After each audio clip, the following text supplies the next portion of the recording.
નમસ્કાર દર્શક મિત્રો, હું અશોક પરમાર સહયોગ દ્વારા પ્રસ્તુત ન્યૂઝ 20 ગુજરાતીમાં આપ સૌ દર્શક મિત્રોનું હાર્દિક સ્વાગત કરું છું। જોઈએ આજના મુખ્ય સમાચારો। જૂનાગઢ મહાનગરપાલિકાની ચૂંટણી અંતર્ગત ઉમેદવારોને ફોર્મ ભરવાનો આજે છેલ્લો દિવસ હતો, જેને લઈને ભાજપ અને કોંગ્રેસના ઉમેદવારોમાં ખાસ ઉત્સાહ જોવા મળ્યો હતો। ઉમેદવારો પોતાના સમર્થકો હારે ફોર્મ ભરવા ઉમટી પડ્યા હતા। આ તકે બંને પક્ષના ઉમેદવારો પોતાના જીતનો ભરોસો વ્યક્ત કર્યો હતો।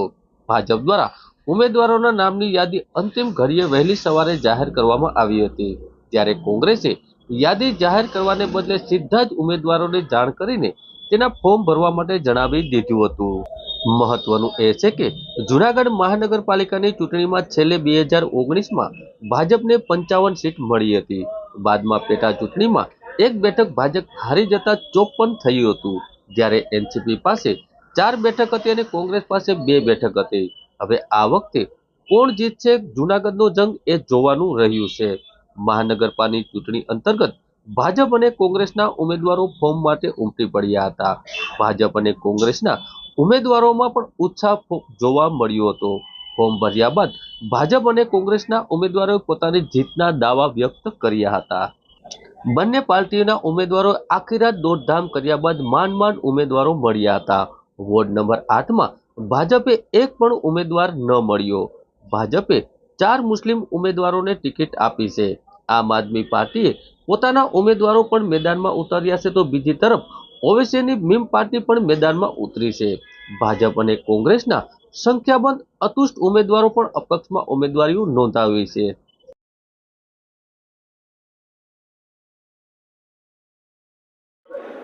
અમિત પટેલ, કાર્યકારી અધ્યક્ષ જૂનાગઢ શહેર કોંગ્રેસ। આજે અમારા 60 ઉમેદવારોના ઉમેદવારી પત્રો રજૂ થઈ ગયા છે। તમામ લોકોના મેન્ડેટ 3 વાગ્યા પહેલા કોંગ્રેસ પાર્ટીના એક વફાદાર સૈનિક અને જવાબદાર વ્યક્તિ તરીકે રજૂ કરી દઈશું। પૂરી તાકાતથી મહાનગરપાલિકામાં કોંગ્રેસનો જલવંત વિજય થવાનો છે। 100% ભારતીય જનતા પાર્ટીની જે યાદી જાહેર થઈ ને ત્યારે સવારથી સાહેબ એટલો ઉકળાટ બહાર આવ્યો છે અને જૂનાગઢની પ્રજા આ વખતે 100% કોંગ્રેસના પંજાના નિશાન સામે મત આપી અને અહીંયા 100% પરિવર્તન લઈ આવવાની છે। ત્યારે નવસર્જન જૂનાગઢ થવાનું છે। ત્યારે અમારા તમામ ઉમેદવારોને આજે શુભકામના પાઠવું છું। જૂનાગઢની જનતાને વિનંતી કરું છું કે અમારા સ્વચ્છ છબીવાળા તમામ ઉમેદવારોને વિજય બનાવી અને મહાનગરપાલિકાની રચના અને કોંગ્રેસનું શાસન બેઠે એના માટેની વિનંતી કરું છું। આભાર। યુથ કોંગ્રેસ પ્રમુખ જૂનાગઢ આજ રોજ કોંગ્રેસ પાર્ટીના જૂનાગઢ મહાનગરપાલિકાની ચૂંટણીમાં 60 ઉમેદવારોએ ફોર્મ રજૂ કરી દીધા છે અને જંગી બહુમતીથી આ વખતે મ્યુનિસિપલ કોર્પોરેશનમાં કોંગ્રેસની બોડી બેસે છે એ 100%ની વાત છે। પ્રજાના ઉકળાટની વચ્ચે આજે જે આ ચૂંટણી રચાઈ રહી છે અને આજે વિકાસ જોયો બહુ નબળો એ ઉપર આજે કોંગ્રેસ જંગી બહુમતીથી જીતે છે। મારું નામ રાજપૂત જસુબેન છે। હું કોંગ્રેસના ઉમેદવાર તરીકે આવી છું। હું 11 નંબરના વોર્ડમાં છું અને કોંગ્રેસ તરફથી મને ટિકિટ મળી છે। હું કોંગ્રેસમાં ચૂંટાઈ તો હું કોંગ્રેસનો આભાર માનીશ અને હું સહકાર બદલ બધો સાથ અને પૂરો સહકાર આપીશ।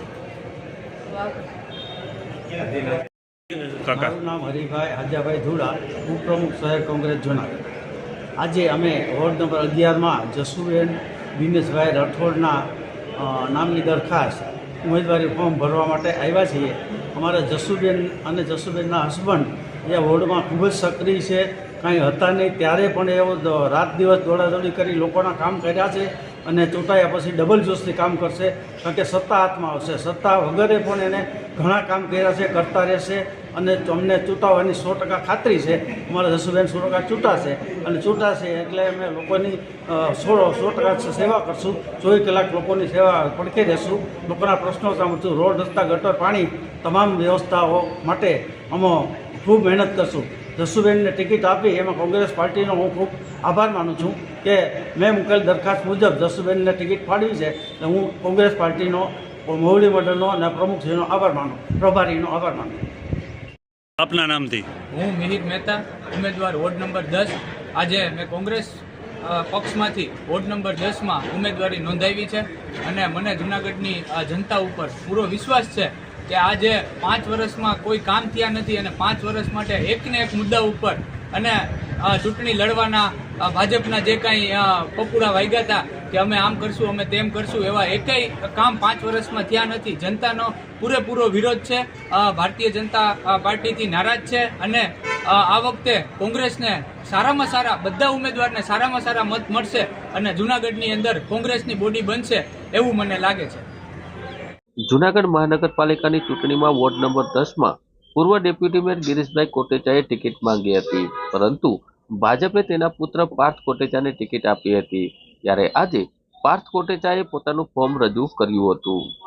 જૂનાગઢ મહાનગરપાલિકાની ચૂંટણીની યાદી જાહેર થઈ હતી, તેમાં પૂર્વ ડેપ્યુટી મેયર ગિરીશભાઈ કોટેચાએ વોર્ડ નંબર 10માં ટિકિટ માંગી હતી, પરંતુ ભારતીય જનતા પાર્ટીએ તેના પુત્રને પાર્થ કોટેચાને ટિકિટ આપી હતી અને પાર્થ કોટેચાએ આજે ફોર્મ ભરીને જીતની સાથે પ્રતિક્રિયા આપી હતી.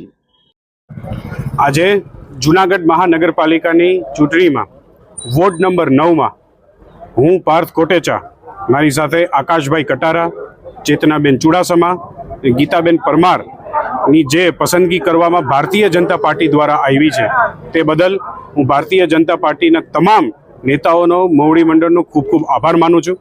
અમે એક સાથે એક પેનલ સાથે થઈ વિશ્વાસ, વિકાસ અને સૌના સાથના નારા સાથે કામ કરશું.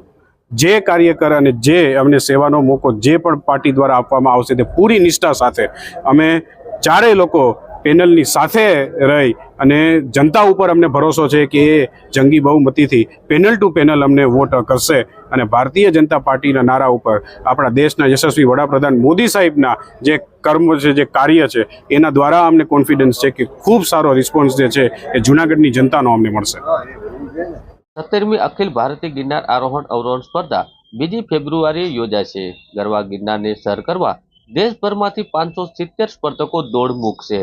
અખિલ ભારતીય ગિરનાર સ્પર્ધામાં 2 ફેબ્રુઆરીએ ગિરનાર પર્વત ઉપર પગથિયા ઉપર યાત્રાળુઓને જવા પર પ્રતિબંધ મૂકવામાં આવ્યો છે. 17મી અખિલ ભારતીય ગિરનાર આરોહણ સ્પર્ધા 2 ફેબ્રુઆરી 2025ના રોજ યોજાશે, જેમાં દેશભરમાંથી 570 સ્પર્ધકો ગરવા ગિરનારને સર કરવા માટે દોડ મૂકશે. રાજ્યના રમતગમત, યુવા અને સાંસ્કૃતિક પ્રવૃત્તિ વિભાગના જિલ્લા વહીવટી તંત્રના સંયુક્ત ઉપક્રમે આયોજિત આ સ્પર્ધાનું સાંસ્કૃતિક મંચ મહંત શ્રી મંગલનાથના આશ્રમ પાસે ગિરનાર તળેટી ભવનાથ ખાતે 2 ફેબ્રુઆરીના રોજ 6:30 કલાકે ફ્લેગ ઓફ કરી પ્રારંભ કરવામાં આવશે. સ્પર્ધા પૂર્ણ થયા બાદ સનાતન ધર્મશાળા ભવનાથ તળેટી જૂનાગઢ ખાતે 12 કલાકે ઇનામ વિતરણનો કાર્યક્રમ યોજવામાં આવશે. 17મી અખિલ ભારતીય ગિરનાર આરોહણ અવરોહણ સ્પર્ધામાં આરોહણ અવરોહણ સ્પર્ધાની તમામ તૈયારીઓ તંત્ર દ્વારા પૂર્ણ કરી દેવામાં આવી છે. જૂનાગઢના રાણપુર ખાતે મહેશગીરી બાપુની પત્રકાર પરિષદનું આયોજન કરવામાં આવ્યું. હાલમાં કુંભ મેળામાંથી તેમના પ્રશ્ન બાબતે મામલે સફાઈ આપવામાં આવી હતી. મહેશગીરી બાપુએ જણાવ્યું કે હું શુકર સાધુ છું. શુકર સાધુને તમામ અખાડા લાગુ પડે છે. મેં કોઈ પાપ કર્યા નથી. અખાડામાંથી ભ્રષ્ટ કરતા પહેલા કોઈ સાધુને સાંભળવામાં આવતા નથી. હું મહામંડલેશ્વર નથી કે તમે મને અખાડામાંથી ભ્રષ્ટ કરો. દેશ સંવિધાનથી ચાલે છે.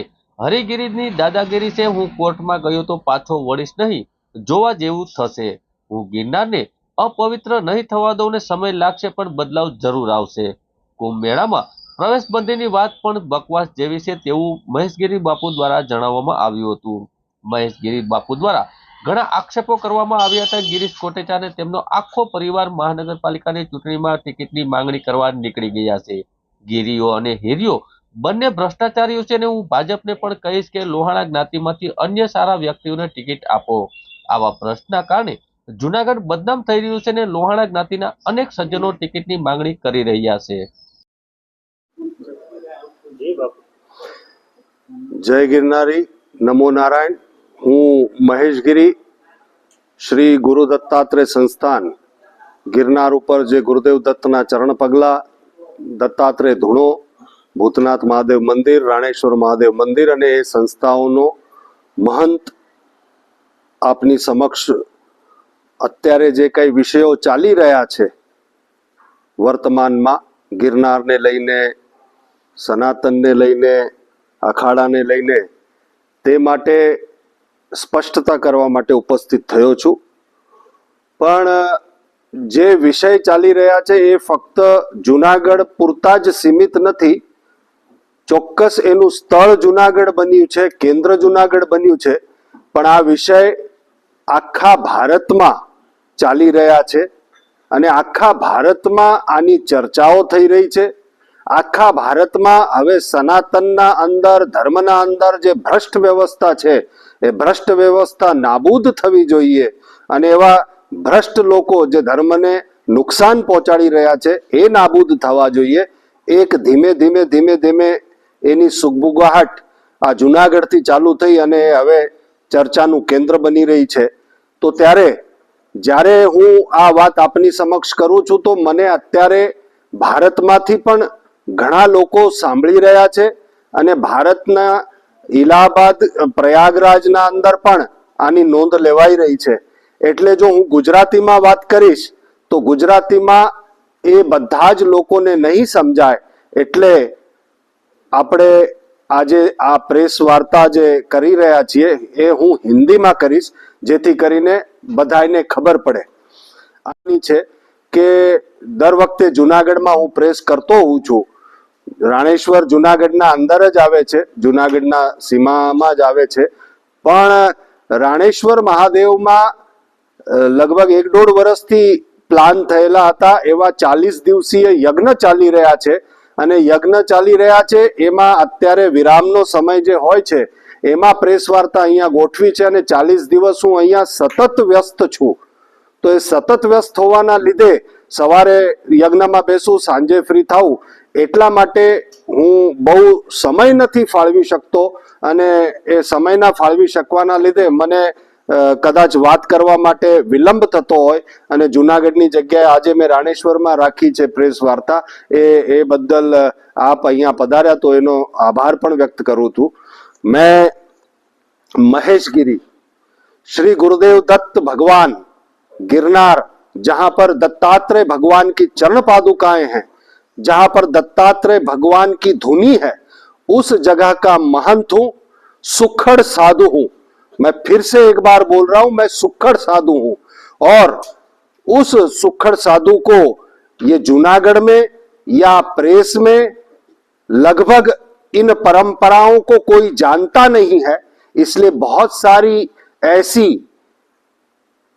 बातें जो समझ में नहीं आ रही थी, इसलिए मैं बार बार उसको समझाने का प्रयास कर रहा हूं. और सुखड़ साधु क्या होता है अखाड़े को तो पता ही है, पर जूनागढ़ वालों को नहीं पता. सुखड़ साधु ये सन्यासी, दशनाम सन्यासी होते हैं और नागा सन्यासियों के ब्राह्मण होते हैं. नागा सन्यासियों के ब्राह्मण होते हैं. सुखड़ साधु नागा सन्यासी अखाड़े से ले सकता है, पर अखाड़ा और नागा सन्यासी सुखड़ से कुछ नहीं ले सकता, क्योंकि वो उसका ब्राह्मण है. तीसरी बात, सुखड़ साधु जो है वो दत्तात्रेय भगवान का आधिकारिक पुजारी और बाकी अखाड़े के देवताओं का पुजारी है.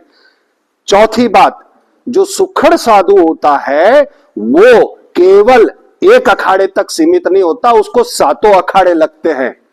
ये ध्यान में लाना बहुत जरूरी है. अब सबसे पहले मैं जब शुरुआत करना चाहूंगा तो मैं कौन हूं, क्या हूं, ये बताना जरूरी था. मेरा नाम महंत महेशगिरी गुरु अमृतगिरी है. सुखड़ परंपरा से हूं, दशनाम सन्यासी हूं और जैसे मैंने कहा कि 7 अखाड़े के साथ हम हैं. और क्योंकि हमारी संख्या बहुत सीमित है और अब तो जूनागढ़ में मैं केवल एक हमारी परंपरा और हमारे परिवार में एक अकेला ही बचा हूं, इसलिए हमने ये तय किया था कि हम जूना अखाड़े के साथ रहेंगे. अब समझने वाली बात है, अब आगे की बात आगे करेंगे. परंतु जो प्रयागराज में कुंभ मेला चल रहा है, करोड़ों श्रद्धालु भारत से पहुंच रहे हैं और माघी जो पूर्ण अमावस्या होती है, जो मौनी अमावस्या होती है, उस मौनी अमावस्या के दिन अमृत वेला में स्नान करने के लिए पूरे भारत से जब भक्त आ रहे हैं और अचानक भीड़ बढ़ने से थोड़ा हादसा हो गया, दुर्घटना हो गई. इसलिए उस दुर्घटना में लगभग 30-35 लोगों की मृत्यु हुई, श्रद्धालुओं की मृत्यु हुई. मैं 2 हाथ जोड़ करके परमात्मा से, भगवान दत्तात्रेय जी से प्रार्थना करता हूं, परमात्मा से प्रार्थना करता हूं कि उन दिवंगत आत्माओं को प्रभु शांति दे। ये बहुत दुखद है, क्योंकि जिन परिवारों ने अपने स्नेहियों को खोया है वो उसका मूल्य नहीं है और उसकी कोई बात या वो समझा भी नहीं सकते, उन भावनाओं को हम पोषित भी नहीं कर पाएंगे। मैं परमात्मा से प्रार्थना करता हूं और उनको अपनी श्रद्धांजलि व्यक्त करता हूं। सर्वप्रथम વાત કહું, મેં દ્રોણેશ્વરની પહેલાય વાત કરી છે કે બધી વાત હું કરી ચૂક્યો છું। દ્રોણેશ્વરમાં હું આટલા દિવસ રહ્યો, ફલાણું છું, પુરાવો લાવો ને। અને બીજી વાત, ગિરિયો ચેલેન્જ કરશે દ્રોણેશ્વર આવો, અને ગિરિયાને કહેવાથી જાઓ મને જ્યારે જાઉં મારું આ બધા પછી દ્રોણેશ્વરના દર્શને જઈ આવીશ। એના વચ્ચે પણ હું 2-3 વાર જઈ આવ્યો। દ્રોણેશ્વર અને દ્રોણ ગામના લોકો આ ભાગવત કથામાં મારા માટે ચાખડી લઈ આવ્યા હતા। એટલે ગિરિયોને એની ગેંગ અને આવું બધું એ તો ચાલ્યા રાખશે, પણ હું તો એમ કહું છું કે તમે મારા ચરિત્ર ઉપર, તમે મારા ઉપર દુનિયાના આરોપ લગાવ્યા, પુરાવા લાવો ને ભાઈ। વાતો કરવી છે ને વાતોનો તો કોઈ અંત નથી। મેં તમને જેમ કીધી એને કહો કે પુરાવા આપ। મેં તો તમને અત્યારે આ વાત કરી તો પુરાવા સાથે કરી, વિડીયો સાથે કરી, બધી વાત કરી। એને પૂછો પુરાવા લાવ, જે કોઈ પણ તમને કહે પુરાવા લાવ, અને પુરાવા સાચા હશે, પુરાવા બધું હશે તો મહેશગીરી બાપુ આગળ આવીને પોતે કહી દેશે, એની ચિંતા છોડો ને। બાપુ આ શિવગીરીનું જે વિલ હતું એ વિલ એને કોણે કરી દીધું હતું અને એની તથ્યતા કેટલી? જો એક વાત કહું, શિવગીરીનો વિલ એક ફ્રોડ છે, અને મેં પહેલા જ એમ કીધું કે શર્ટનું પહેલું જ બટન ઊંધું લાગેલું છે। એની બ્રેન સર્જરી થઈ હતી, બ્રેન સર્જરી જે થઈ હતી, બ્રેન સર્જરી થયા પછી ડોક્ટરે, જે બ્રેન સર્જન છે ધવલ પટેલ, એને પોતે પત્ર લખીને આપેલું છે કે એમની જે બ્રેનની સર્જરી થઈ છે એ નિર્ણય ન લઈ શકે, એટલે બેલેન્સ પણ બગડતું હતું એમનું। અને કર્યું ત્યારે આ લોકોએ એના નળીઓ બળીઓ ઓક્સિજનની કાઢી લીધી ને એને બેહાડી દીધા। અને મજાની વાત, એ પણ એક લીગલ મેટર બની રહી છે, ઓલરેડી કોર્ટમાં કંઈક દાખલ થઈ ગઈ છે। અને મેં શિવગીરીને પહેલા જ કીધું હતું કે બે તું શિકાર બન્યો છે બેટા, તું શિકાર બન્યો છે, તને પૈસા જોઈએ તો તું કહી દે, અને ગિરિયા પાસે ભ્રષ્ટાચારના ઘણા છે ત્યાંથી લઈ લે। મેં પહેલાય કીધું હતું, મને મારી ફાયદી જોઈએ તો તને મદદ કરી દઈશ, પણ તું શિકાર બન્યો છે, ફસાઈ જશે, કોર્ટમાં પ્રોબ્લેમ થઈ જશે। કેમ કે મને ખબર છે શું થયેલું છે, ને કોર્ટમાં હું એ પ્રૂવ કરીશ, 2 મિનિટમાં પ્રૂવ કરીશ કે કેવો ફ્રોડ થયો છે ને શું છે। અને અત્યારે હું મીડિયામાં બધું બતાવું તો કોર્ટમાં પછી એનો શું છે કે પેલું કે ને પૂર્વ તૈયારી બધા કરી લે। પણ 110% મેં ફરી પાછો કહું છું કે જે શિવગીરીનું નામ તમે લીધું એ શિવગીરીના વિલ અને જે કંઈ બન્યું છે એ પણ એક મોટો ફ્રોડ છે। એના સાક્ષીઓ, એના પુરાવો, એ બધું જ છે। અને આજે હું આ પ્રેસ કોન્ફરન્સ થઈ, શિવગીરીનું જ્યારે બહારે આવ્યું ને ત્યારે શિવગીરીજીની તપાસ કરવા માટે, જેનું નામ નિર્મળ, સંદીપ નિર્મળ, એની તપાસ મેં કરાવી કે ભાઈ આ છે કોણ, કેમ કે 1-4 દિવસમાં જ આવ્યો ને મુંડી નાખ્યો, રાતે આવ્યો ને સવારે મુંડી નાખ્યો। મેં જ્યારે કીધું ને ત્યાં હતો જે બાપુની બધી ધ્યાન રાખતો, તો એણે આના મિત્રને લાવ્યો ને મુંડી નાખ્યો, ને એક ગેંગ ચાલે છે હરિગીરીની, 50,000 લઈ લે મુંડી નાખે, એવું બધું મજાનું એક તંત્ર ચાલે છે। તો આને મુંડી તો દીધો, પણ હવે એ તો ખબર નહીં કે આ સુખડ પરંપરા શું, અખાડા શું। તમે 2-4-5 પ્રશ્નો પરંપરાના ખાડાના પૂછી જોજો ને ગડબડ થઈ જશે। અમારા ત્યાં પરંપરામાં એવું હોય, પેલા એક આવે તો એ બને, થોડાક દિવસ સાધના કરે, રે, પછી એને જોવામાં આવે કેવો છે શું નહીં, એનું ચરિત્ર કેવું છે શું છે, અને પછી જ્યારે હોય ત્યારે એક સાદી દીક્ષા આપવામાં આવે જેને મહાપુરુષ કહેવાય, અને પછી એને સંન્યાસ આપવામાં આવે। આ તો રાતે આવ્યો ને સવારે મુંડી દીધું ને જય ગિરનારી, હા હું ભાઈ। અને મેં કીધું કાગળમાં હું કાચો નથી, એટલે આ લોકો ઊંધા લટકી જશે ને, ઊંધા લટકી જશે। મહેશગીરી બાપુ, રાણેશ્વર મહાદેવ, દત્તાત્રેય, ભૂતનાથ, આ બધી અમારી પરંપરા ને અમારી જગ્યા, અહીંયા સમાધિઓ છે સાહેબ, અહીંયા સમાધિઓ છે। જે ભૂતનાથના બ્રહ્મગીરી બાપુ ને મારા દાદા ગુરુ શાંતિગીરી બાપુની બધાની સમાધિઓ અહીંયા છે, એ અમારી પરંપરાની જગ્યા છે। એટલે અમારી પરંપરાની જગ્યા છે, એના કાગળો તો મારા બહુપાકા છે, જરાય ચિંતા કરવાની જરૂર નથી। પણ મેં તપાસ કરાવ્યા પછી નરેન્દ્રભાઈ મારા સંપર્કમાં આવ્યા, અને એક સંસ્થા ચાલે છે, એ સંસ્થાના અંદર એ પોતે ચલાવે છે સંસ્થાને, ખૂબ એવી સેવા કરે છે। જે તકલીફો હોય, જેને શારીરિક તકલીફો હોય ને એવી બધી પ્રોબ્લેમ્સ હોય ને ખૂબ સેવા કરતા હોય છે।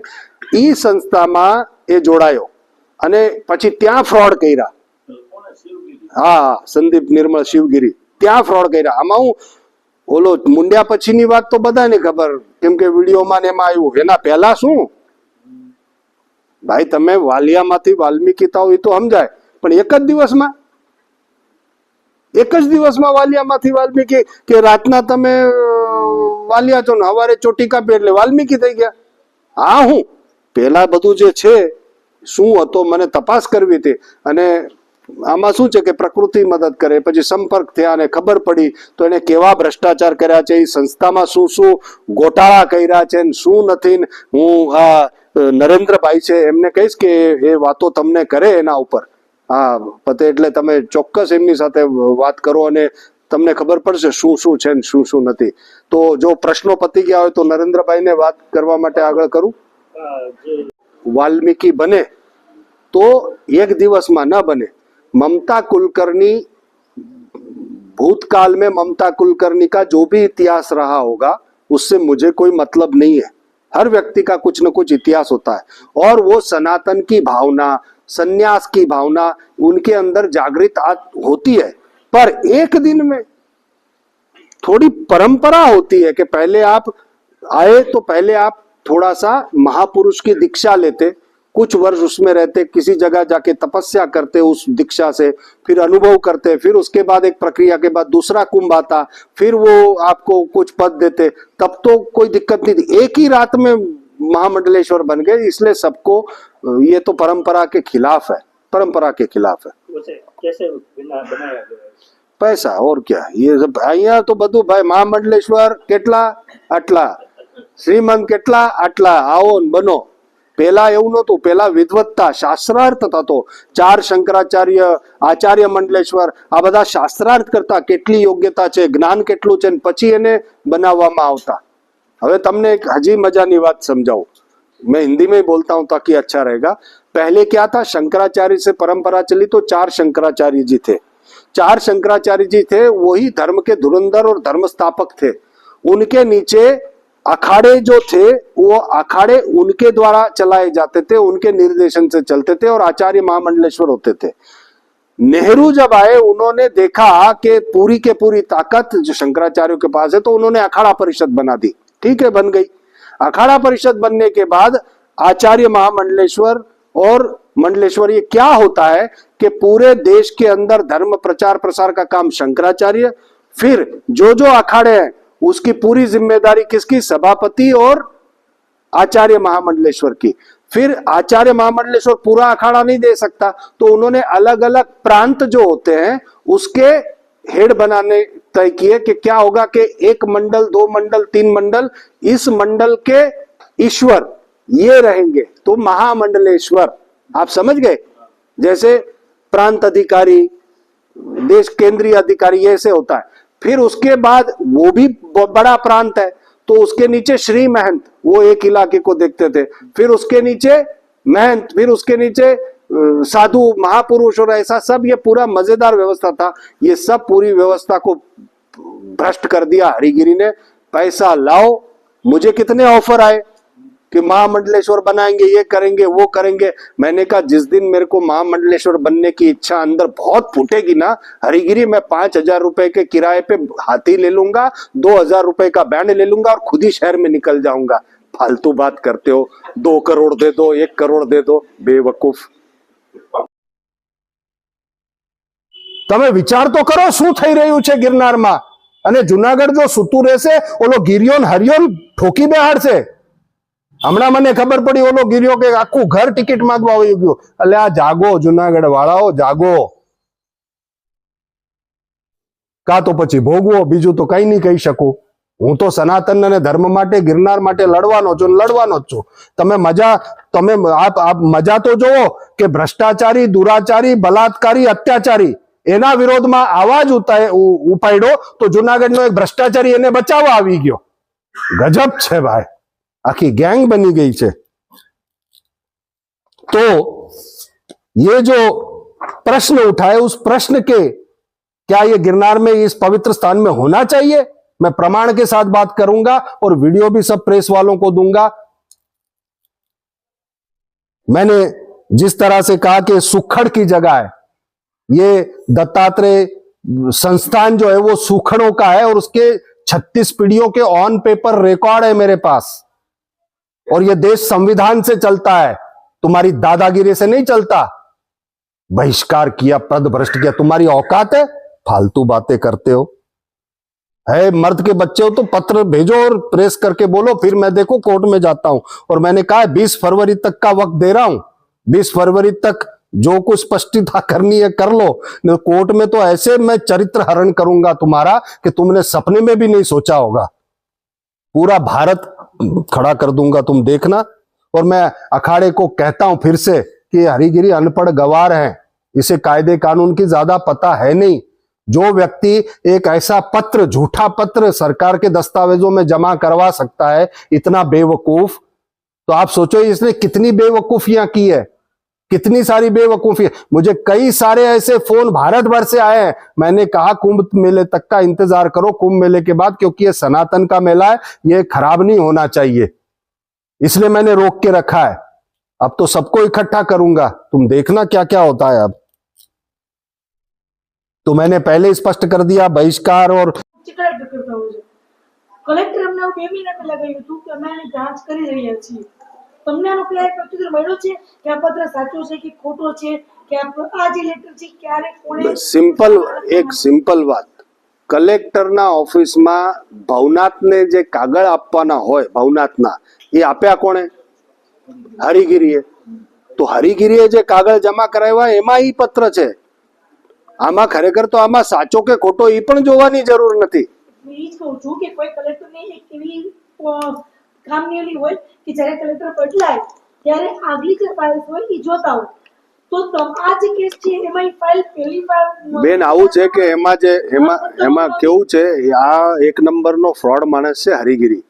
એને નામ જ એવા લખ્યા છે એના અંદર કે કોઈ પણ કલેક્ટર આવે ને એનો પરસેવો છૂટી જશે, એ તરત ફાઇલ બંધ કરીને ભાઈ ઓર્ડર કરી દે, આવું છે। તો સત્ય નથી ખબર ને, એટલે આવું છે।